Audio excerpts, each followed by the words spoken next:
भगवान शिव के बारे में प्रचलित है कि वह थोड़ी सी तपस्या से आसानी से प्रसन्न हो जाते हैं।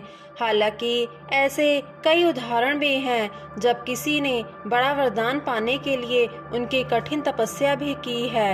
लंकापति रावण ने भी अमर तत्व का वरदान पाने के लिए भगवान शिव को अपने 10 सिर चढ़ा दिए थे। भगवान शिव से जुड़ी ऐसी एक और कहानी है जिसमें एक राक्षस ने शिव जी की घोर तपस्या कर उन्हें प्रसन्न किया था। हालांकि वरदान देके भगवान शिव खुद ही मुसीबत में फंस गए थे। बाद में भगवान विष्णु ने उन्हें इस मुसीबत से छुटकारा दिलाया था। कहानी के मुताबिक एक बार महर्षि नारद धरती पर घूम रहे थे। रास्ते में उन्हें वरकासुर नाम का राक्षस मिला। नारद मुनि को देखते ही उसने कहा कि मैं आपसे कुछ सलाह लेना चाहता हूँ।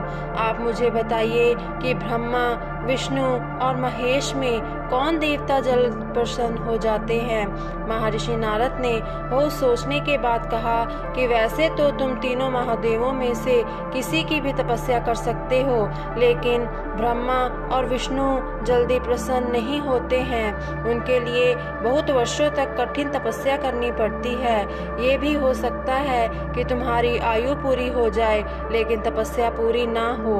भगवान शंकर थोड़ी आराधना से ही प्रसन्न हो जाते हैं। वे अपने भक्तों की इच्छा पूरी करने के लिए सोच विचार नहीं करते हैं।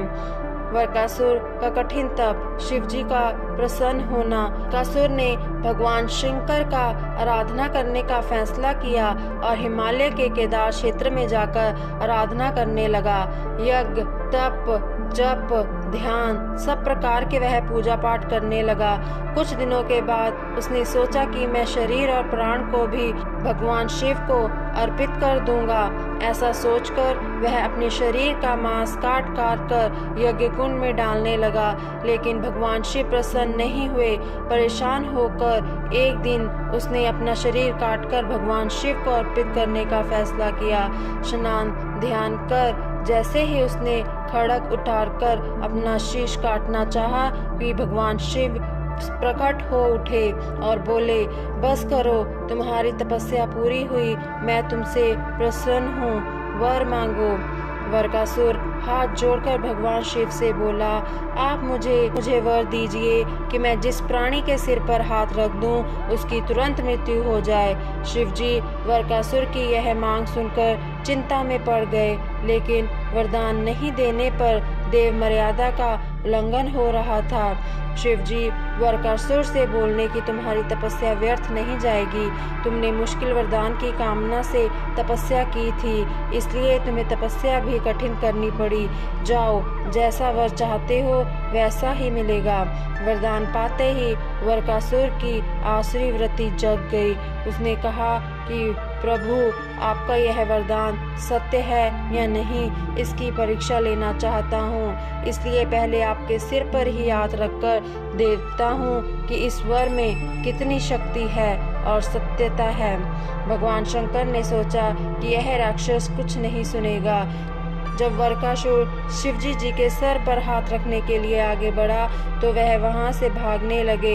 इस पर वरकासुर का क्रोध बढ़ गया। वह पीछा करते हुए चिल्लाए कि महर्षि नारद की तरह आपने भी मुझसे छल किया है। वरदान की परीक्षा से डरकर क्यों भाग रहे हो? शिवजी भूमंडल छोड़कर देवलोक तक भागते रहे और वरकासुर भी उनका पीछा करता रहा। अंत में भगवान शिव विष्णु लोक पहुँचे और विष्णु जी को अपनी परेशानी बताई। विष्णु जी ने हंसकर कहा कि कुछ भी हो, आपके वरदान की सत्यता तो सिद्ध करनी ही होगी। भगवान विष्णु ने योग माया से एक वृद्ध तेजस्वी ब्रह्मचारी का स्वरूप बनाया और वरकासुर की ओर चल पड़े। भगवान विष्णु का जब वरकासुर आता हुआ दिखाई दिया तो उन्होंने आगे बढ़कर उसे प्रणाम किया। उन्होंने वरकासुर से कहा कि असुरराज, कहाँ भाग रहे हो? लगता है कि आप बहुत थक गए हैं, शरीर को थोड़ा आराम दीजिए। आप सब प्रकार से समर्थ हैं, फिर भी मेरे योग्य कोई काम हो तो बताइए। अक्सर लोग अपने मित्रों से ही अपने काम पूरा करा लेते हैं। एक तेजस्वी ब्रह्मचारी की बातें सुनकर वरकासुर ने शिवजी के वरदान और उनकी परीक्षा की बात बताई। इस पर ब्रह्मचारी हंसा और कहा कि तुम किसके वरदान की परीक्षा लेना चाहते हो?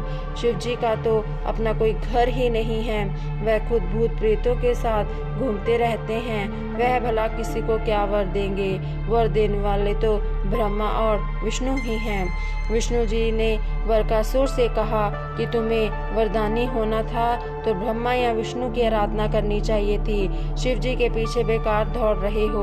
वरदान देने वाला तो खुद इतना शक्तिशाली होता है कि उसके वरदान का असर खुद उस पर नहीं हो सकता है। उन्होंने तो तुम्हें झूठ मूठ का वरदान दिया है, तुम्हारी तपस्या बेकार चली गई। ब्रह्मचारी की बात सुनकर वरकासुर निराश हुआ, उसका मनोबल टूट गया। वह कहने लगा कि मुझे तो देव ऋषि नारद ने शिव की आराधना करने को कहा था।